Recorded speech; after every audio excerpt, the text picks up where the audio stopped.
이라 아멘. 이 시간 긍휼이 옳습니다라는 제목으로 함께 말씀을 살펴보겠습니다. 여러분들께서는 과거에 내지는 지금 현재에도 어떤 자녀였고 어떤 자녀이십니까? 어떤 자녀였거나 어떤 자녀이십니까? 예를 들면 저는 굉장히 말을 잘 듣고 순종적이고 순둥이였습니다. 솔직히 그렇습니다 하시는 분도 있으실 거고, 반대로 사고뭉치였어서 참 민망합니다 하시는 분도 있으실 줄로 압니다. 어느 쪽이실런지는 모르겠지만 말이죠, 저는 제 이야기를 하면 순둥이 중에 순둥이였습니다. 못 믿으시다고요? 부모님 말씀 아주 잘 들었고요. 제 친척분들까지도 알만한 분들은 다 아십니다. 아주 순종적이었고요. 제 동생이 이제 발달장애 1급의 자폐 스펙트럼이 있어요. 그러다 보니까 제가 대학교 다닐 때까지도 어디 교회 사람들, 어디 기독교 동아리 사람들이랑 놀다가 토요일 늦게 들어가면 안 됩니까? 안 된대요. 그럼 바로 뛰쳐 들어가서 동생도 돌보고 집에서 이거 해라 저거 해라, 나름이 아니라 굉장히 인정받은 순둥이였습니다. 결혼으로 독립하기 전까지 제 동생을 끼고 살았죠. 근데 워낙 말을 잘 듣다 보니까 결혼 이후에 한 가지 문제가 생겼습니다. 자녀를 키울 때 이 에너지 넘치는 아들들을 키우는 게 어려웠습니다. 해달라는 건 얘네들이 안 해요. 하지 말라는 건 해요. 안 해도 된다는 걸 굳이 해요. 그래서 뭔가 사고를 치고 망가뜨려요. 안 해도 된다는데 왜 굳이 해가지고, 밥해서 주면 그 밥이랑 반찬은 안 먹어요. 다른 걸 주면 먹겠대요. 그래서 준비해서 다른 걸 줬습니다. 다시 그걸 안 먹겠대요. 아들들이 벌이는 사건 사고가 이해가 안 가는 겁니다. 그때 드는 생각, 난 절대로 저런 적이 없는데, 이게 사고 쳐보고 혼나고 왜 그랬어 막 혼난 다음에 곧바로 용서도 받아보고 해야 이게 자녀들을 이해하고 용서하는 게 좀 더 수월하지 않았을까, 그런 생각이 들더라고요. 굉장히 감정이 요동치는 날들을 보냈었습니다. 감사하게도 지금은 이제 마치고 집에 퇴근을 하면 이 초등부와 유치부인 두 아들들이 마치 고목나무의 매미처럼 아빠에게 찰싹 달라붙기는 합니다만, 이 관계에 다다르기까지 저 자신을 꽤 오래 여러 번 살펴봐야만 했습니다. 그냥 찾아온 건 아닙니다. 오늘 본문에는 저처럼 이런 어떤 용서가 다른 사람을 이해하고 긍휼히 여기는 게 어려웠던 한 인물이 등장을 합니다. 놀랍게도 그는 하나님의 말씀과 마음을 전달해야 했던 선지자가 그랬습니다. 말이 선지자지 선지자 같지도 않은 선지자, 그 사람을 하나님께서 설득하시는 게 오늘 본문에 나옵니다. 요나서의 마지막 본문 속으로 한번 같이 들어가서 현장을 확인해 보도록 하겠습니다. 무려 사흘길이나 되는 큰 성읍 니느웨였는데 요나가 딱 하루 말씀을 전했습니다. 40일이 지나면 니느웨가 무너진다. 하루 전한 하나님 말씀만 듣고도 그러나 온 니느웨에 회개의 역사가 일어났습니다. 왕에서부터 모든 사람, 심지어 키우던 가축까지 옷을 찢고 잿가운데 앉아 회개했습니다. 그 결과 니느웨는 40일 후 임하기로 예정된 하나님의 심판을 피해갈 수 있었고요. 오늘 본문인 요나서 4장은 그 이후의 이야기입니다. 니느웨에 40일 후 무너진다 심판을 선포했는데 심판이 없다, 조용하다. 요나의 반응이 어땠을까요? 니느웨가 그래도 말씀을 전했더니 말씀을 듣고 심판을 피해서 감사하다라는 반응이 전혀 아니고 반대였습니다. 싫어하고 성내며 대략 이런 식의 반응을 보였는데요. 내가 이럴 줄 알고 처음에 니느웨 대신 다시스로 도망친 거였는데 하나님, 당신은 어떻게 예상을 벗어나지 않으세요? 주께서는 은혜로우시고 자비로우시고 노하기를 더디하시고 인애가 크셔서 사랑이 많으셔서 막상 재앙을 내리지 않으실 줄 내가 알았습니다. 하나님, 제가 당신 이럴 줄 알았어요 라는 식으로 반응합니다. 여기서 더 나아가 3절과 4절 말씀을 보면요, 이제 더 극적으로 하나님께 때를 씁니다. 3절 4절을 보시면, 제가 읽어드리면요, 여호와여, 원하건대 이제 내 생명을 거두어 가소서. 사는 것보다 죽는 것이 내게 나음이니이다. 4절에도 그러자 하나님께서 내가 성내는 것이 옳으냐, 요나는 내 생명을 거두어 주세요, 차라리 죽여달라 하고, 죽여달라, 내 생명을 거두어 달라는 이유는 하나님께서 니느웨 백성들을 심판하지 않았기 때문입니다. 하나님께서도 요나에게 내가 그렇게 화내는 게 옳으냐 반문하셨지만 요나는 전혀 자기 뜻을 굽힐 생각이 전혀 없어 보입니다. 한편 요나는 이제 니느웨 성에서 빠져나와 동쪽으로 이동해서 이 니느웨 성 동쪽 지역에 초막을 지었습니다. 초막, 광야 등 햇빛이 뜨거운 곳에서 그늘을 만들기 위해 나무 가지, 나무, 풀 등으로 얼기설기 엮은 임시 처소입니다. 출애굽 시대 이스라엘 백성들이 특히 많이 만들었고 초막절이라는 게 있었습니다. 초막을 지었다라는 것은 잠깐 햇빛 피할 그늘만 있으면 된다. 주님, 저는 그저 니느웨 성이 멸망하는 것만 보고 이제 집에 가겠습니다. 심판하신다 그래놓고 미뤄뒀던 그 심판 언제 다시 행하실 겁니까? 저는 계속 여기서 좀 지켜보겠습니다. 이게 요나의 의도입니다.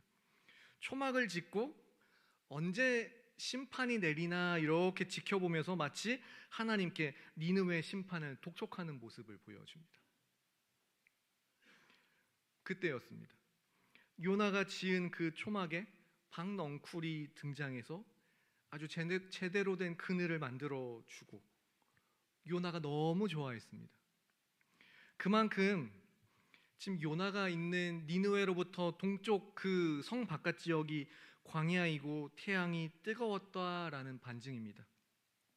광야의 햇빛은 일반 지역보다 10도 이상 높다라고도 그렇게 이야기들을 합니다. 그리고 다음 날 준비된 벌레가 그 좋았던 박넝쿨, 그 시원한 그늘을 제대로 만들어 주었던 박넝쿨을 하룻밤 사이에 다 먹어치우고 광야의 햇빛이 요나의 머리로 내리 꽂혔습니다. 요나는 정신이 혼미해지고 기력이 쇠해지고 하나님께 또 사는 것보다 죽는 게 낫다고 항의를 했습니다. 방금까지 요나 4장을 살펴봤습니다. 요나서 4장에 보시면 의외로 자주 등장하는 표현이 있는데요, 옳다라는 말입니다. 하나님께서 니느웨를 심판하지 않았다고 요나가 막 화를 내며 자기 생명을 거둬달라, 죽는 게 사는 것보다 낫다 그랬습니다. 그때 하나님의 반응이 이랬습니다. 4장 4절에 보시면 여호와께서 이르시되 내가 성내는 것이 옳으냐, 그렇게 화내는 게 맞아? 물으셨고요. 9절에 보시면 하나님이 요나에게 내가 이 박넝쿨로 말미암아 성내는 게 어찌 옳으냐 다시 물으시고 요나는 내가 성내어 죽기까지 할지라도 옳으니이다. 옳으냐? 다시 한번, 그게 옳아? 네, 죽기까지 할지라도 옳습니다. 요나는 그렇게 매번 반응합니다. 요나가 참 화를 불같이 잘 냅니다. 죽기까지 내가 화내는 게 옳다고 또 화를 내고 또 화를 냅니다. 화내시는 분들, 사람이 너무 예민해서, 성격이 너무 급해서, 너무 불같은 성격이라 열심히 지나친 나머지 그럴 수는 있습니다만, 저도 아무 이유 없이 화를 내는 사람은 거의 없죠. 어떤 사람이 막 갑자기 화를 내면 요즘에는 이런 식으로 표현합니다. 발작 버튼이 눌렸다. 버튼 눌렸다. 야, 그 버튼 눌려가지고 저 사람 화낸다. 부부간에, 부모와 자녀간에, 직장 동료간에, 심지어 교회 동역자 간에 어떤 사람을 혹은 여러분 자신을 갑자기 폭발하게 만드는 이 발작 버튼이 여러분에겐 있으십니까? 무엇입니까? 그게 과거로부터 비롯된 트라우마일 수도 있고, 성격 자체가 어떻다더라, 무언가 몰입돼서 예민해져서 그럴 수도 있다더라, 여러 가지 이유가 있을 겁니다. 상대나 자기 스스로 이 부분이 발작 버튼이다 알고 건드리지 않는 것, 나 자신이 그리고 폭발하기 전에 나 자신을 알고 미리 예방 조치하는 것, 서로의 관계에 도움이 되는 게 사실입니다. 그러면 내가 죽기까지 화를 내는 게 옳다고 주장하던 요나의 발작 버튼은 뭘까요? 니느웨입니다. 요나는 니느웨가 망하기를 간절히 바라서 지금 심판하지 않으셨지만 나중에라도 좀 볼 수 있을까 해서 이제 초막을 만들었더니 벌레가 다 갉아먹어 버려서 그늘이 없어지고 니느웨가 심판당하는 꼴을 볼 수가 없네. 차라리 절 죽여주십시오. 지금 이러는 겁니다. 요나의 발작 버튼은 니느웨가 망하는 여부였고, 요나가 보기에 니느웨는 요나 자신의 목숨을 걸고서라도 반드시 심판받아야 하는 그런 곳이었습니다. 그럼 요나는 왜 그렇게까지 니느웨에 집착을 했을까요? 요나서는 왜 그렇게 집착했는지, 왜? 라는 것에 대해서는 구체적으로 알려주지 않고 침묵하기 때문에 다 알 수는 없지만, 추정해보면 다음 같은 것들이 가능합니다. 아수르라는 나라가 북이스라엘의 위협적인 존재였기 때문일 수 있고요. 실제로 북이스라엘은 나중에 아수르에게 멸망을 했습니다. 또 당시 아수르가 피정복국, 자신들이 정복한 나라가 있으면 무조건 우리의 우상을 섬겨라 강요하는 것은 물론, 점령한 백성들, 여기도 저기도 점령한 백성들 서로 간에 강제 이주를 시키고 사는 것을 막 뒤섞어 버렸기 때문일 수도 있을 겁니다. 실제로 이런 과정을 거쳐서 탄생한 지역이 예수님 당시에 사마리아라는 땅이 그랬습니다. 그리고 마지막으로 요나가 이스라엘인으로서 가지는 그 민족주의 때문에 그랬을 수도 있을 겁니다. 이유가 어떻든 요나는 지금 하나님께 화를 내며 자신이 화내는 것은 옳다. 왜냐하면 하나님께서 니느웨를 심판하지 않으셨기 때문에 난 니느웨가 심판당하는 것을 지켜볼 수밖에 없습니다. 언제입니까? 라며 계속 화를 내고 있는 겁니다. 하나님께서 이런 요나를 설득하시며 요나서가 갑자기 뚝 끝납니다. 마지막 구절인 요나서 4장 10절과 11절 말씀 함께 읽겠습니다. 시작. 여호와께서 이르시되 내가 수고도 아니하였고 재배도 아니하였고 하룻밤에 났다가 하룻밤에 말라버린 이 박넝쿨을 아꼈거든. 하물며 이 큰 성읍 니느웨에는 좌우를 분변하지 못하는 자가 12만여 명이요 가축도 많이 있나니 내가 어찌 아끼지 아니하겠느냐 하시니라. 아멘. 방금 읽은 게 요나서의 맨 마지막 구절입니다. 이렇게 끝납니다. 요나는 계속 주장해왔죠. 니느웨가 심판받는 게 옳습니다. 하나님, 심판받는 게 옳습니다. 그러나 하나님의 말씀은 180도 다릅니다. 요나야, 내가 니느웨를 아끼지 않겠느냐. 니느웨를 아끼는 게, 긍휼히 여기는 게 옳다. 사는 자가 얼마나 많고 가축도 있고 아끼는 게, 그들을 긍휼히 여기는 게 옳다라고 하나님의 이 말씀으로 요나서가 끝납니다. 요나가 이런 하나님 말씀에 동의했을까요?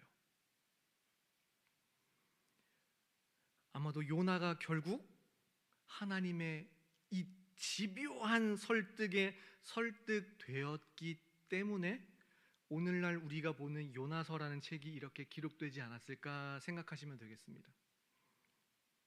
흥미로운 것은 반대로 나훔이라는 이 3장짜리 짧은 성경에서는 그 3장 내내 니느웨에 경고한다, 피해 성이다, 내 상처는 고칠 수 없다, 처음부터 끝까지 아수르, 니느웨에 대한 심판을 선언합니다. 내내. 실제로 아수르는 나중에 바벨론에 의해서 멸망당하죠. 자신이 받을 심판은 결국엔 그렇게 받았습니다. 니느웨 어차피 악하고 요나 때 니느웨 회개가 있었다고는 하지만 결국 심판받고 멸망할 거고, 그러면 일시적인 회개였던 것 같기도 한데, 아니 하나님 이럴 거면 니느웨 그냥 처음부터 치시지, 왜 요나를 그렇게까지 설득하고 요나를 물고기 뱃속에 집어넣고 박넝쿨을 줬다가 뺏어서 광야의 뙤약볕에 시달리게까지 하시면서 그렇게 설득을 하셨습니까? 우리는 살다 보면 타인을 심판하려고 하는 습성이 있습니다. 인터넷 뉴스에 가십거리인 사람들 악플로 심판하려고 하고요, 나랑 안 맞는 동료 뒷담화로 심판하려 합니다. 내지는 앞에서 대놓고 말하거나 싸우는 경우도 있고요. 그리고 가족 등의 가까운 사이일수록 잘 대해주는 대신 오히려 막 대하고 내가 그의 심판자를 자처하는 경우도 있습니다. 그러면 아니 무슨 말씀이세요? 잘못한 건 혼나야죠 라고 하신다면 맞습니다. 잘못한 건 혼나야죠. 그런데 혼낼 때 잘못한 것만 딱 집어서 그것만 혼내시나요? 아니면 이왕 혼내는 김에 내 속에 불 일어난 감정도 함께 잔뜩 집어넣고 맹비난하시나요? 요나처럼 말입니다. 또 하나, 심판을 받을 또 다른 1순위의 사람은 바로 요나 자신이었습니다. 다시스로 도망했고 물고기 뱃속에서도 온전한 회개는 사실 그에게는 없었고 니느웨 사람들에 대해 불쌍히 여김이 하나도 없이 사무적으로 딱 하루 심판을 외치고는 전 분명히 말씀 전했습니다 한 사람, 니느웨가 망하지 않자 하나님께 화를 내며 죽여달라고 한 사람, 요나야말로 마땅히 받아야 할 그 하나님의 심판에서부터 용서와 긍휼히 여김을 받았고 다시 하나님께 설득을 당한 사람이죠. 요나야말로 그가 제일 먼저 용서와 긍휼히 여김을 받은 사람입니다. 말씀을 정리합니다. 우리 누가복음 7장 47절 말씀 함께 읽겠습니다. 시작. 이러므로 내가 내게 말하노니 그의 많은 죄가 사해졌다. 이는 그의 사랑함이 많음이라. 사함을 받은 일이 적은 자는 적게 사랑하느니라. 아멘. 사함 받은 일이 많은 사람은 역시 다른 누군가를 많이, 사함 받은 게 적은 자는 적게 사랑한다. 내가 죄인이다, 내가 용서받은 게 많다라고 할수록 사랑함이 많다, 그렇게 말씀하죠.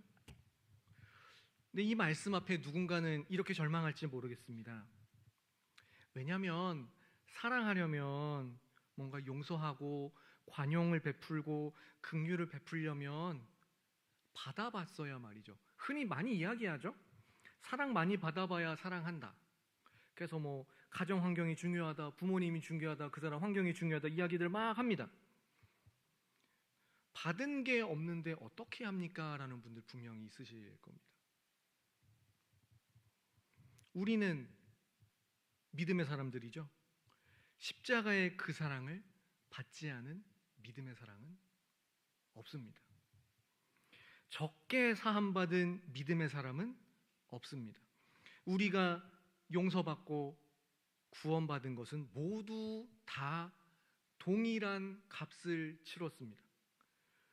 예수 그리스도의 목숨값이고 피값을 똑같이 치렀습니다. 또 하나, 그래도 눈에 보이는 어떤 용서나 사랑이나 그 무언가를 주변에서 성장 과정에서 못 받았는데 어떡합니까? 그것을 다시 눈에 보이게 연습하는 공동체가 바로 교회입니다.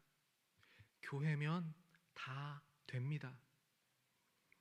용서를, 불쌍히 여김을 점점 상실하는 시대입니다. 개인주의, 손절, 선긋기, 거리두기가 유행하는 시대입니다. 내가 상처받지 않기 위해서 그럴 수 있습니다. 다만 누군가 비난하며 심판하며 선긋기 전에 내가 먼저 죄사함과 용서와 사랑받은 사람임을 기억하시기 바랍니다. 이것이 우리의 자존감의 근거이길 소망합니다. 이것이 나와 다른 누군가, 우리 모두를 향한 하나님의 마음이며 시선임을 기억하시기 바랍니다. 저 사람은 심판받는 게 옳다고요? 아니요. 저 사람에게도 나에게도 무조건 긍휼이 옳습니다.